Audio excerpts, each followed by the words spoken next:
අයිබෝවන් බොහොම ආදරයෙන් පිළිගන්නවා මගේ channel එකට.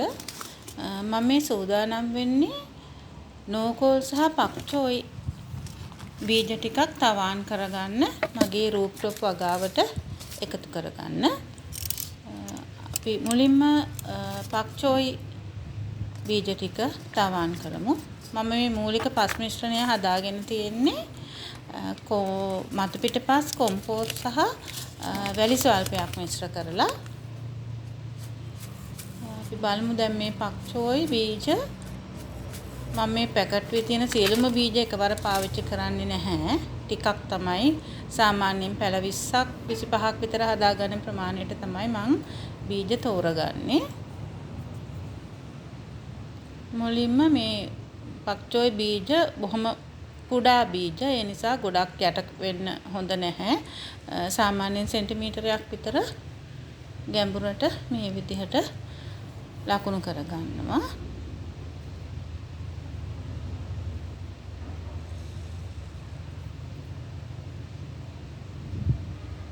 ඊට පස්සේ ලකුණු කරගත්තු වලවල් වලට එක බීජ බැගින් තැම්පත් කරනවා.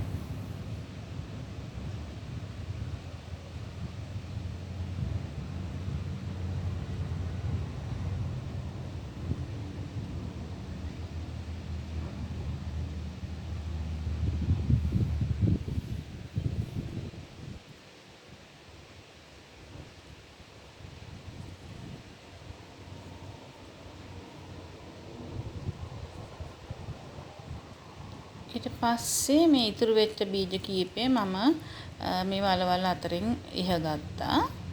මේවා පොඩි පස් ප්‍රමාණයකින් බීජ ටික වහගන්න.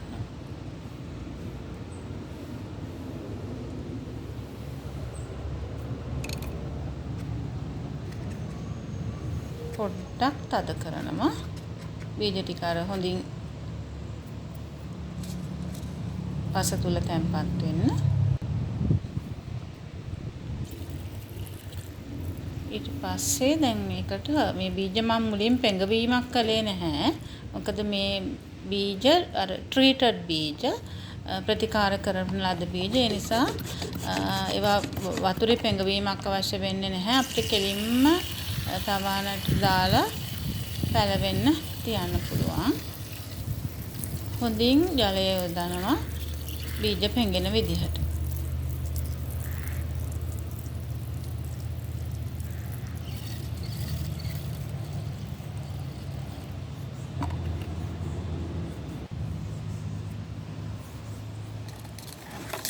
මේ දෙවෙනි පෝච්චිය මම සූදානම් කරගෙන තියෙන්නේ මේ බඳුන නෝකෝල් ඇට ටික තවාන් කරගන්න. නෝකෝලුත් ඒ වගේ මම සාමාන්‍යයෙන් පැල 20ක් 25ක් හදාගන්න ප්‍රමාණය තමයි එකවර තවාන් කරන්නේ. සාමාන්‍යයෙන් මේ පැකට් එක මම 3 පාරකට විතර වගේ තමයි පැල කරන්නේ. පැල ටිකක් ලොකු වුණාට පස්සේ ආපහු තවාන් දානවා. එතකොට මේ පැල ආහාරයට ගන්න සූදානම් වෙනකොට අපිට තව පොඩි පැල ටිකක් තියෙනවා. ඒ විදිහට මේ විදිහට බීජ ටික ගත්තට පස්සේ මම මේ පැකට් එක හොඳට සීල් වෙන විදිහට නවලා ෆ්‍රිජ් එකේ දොරේ තමයි තියාගන්නේ.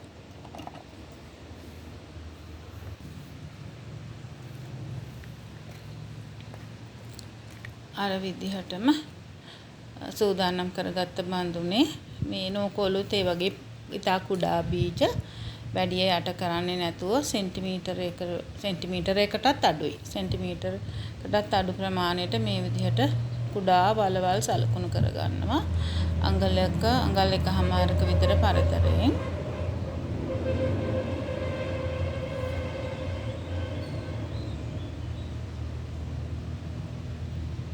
ඊට පස්සේ ඒ වලවල් තුල බීජ බැගින් තැම්පත් කරනවා.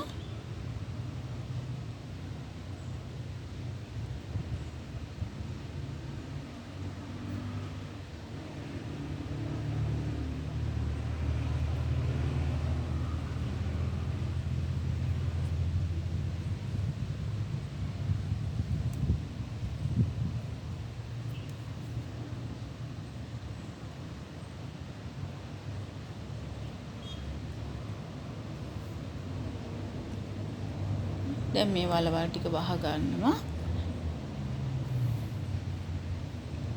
ඉතින් පස්සේ ඉතින් අර සුපුරුදු විදිහටම තමයි අපි කලින් කරුවා වගේම මේ විදිහට බීජ ටික හොඳින් වහ ගන්නවා. ඊට පස්සේ චුට්ටක් තද කරලා අතින් ජලය යොදලා බීජ හොඳට තෙතමනය සහිතව තියෙන්න තමයි ඕනේ.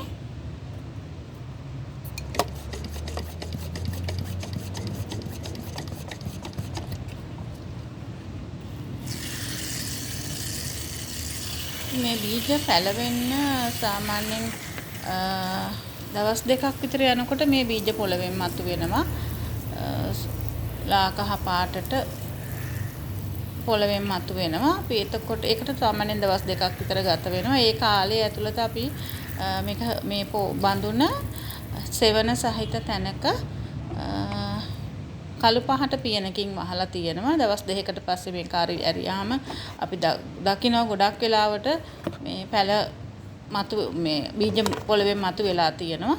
මේ විදිහට වහලා තියලා දවස් 2කට පස්සේ තමයි අපි මේ කරලා ඊට පස්සේ හෙවන සහිත තැනක ඕපන් කරලා තියෙනවා. සාමාන්‍යයෙන් දවස් 21ක් විතර තවානේ තියන්න ඕනේ.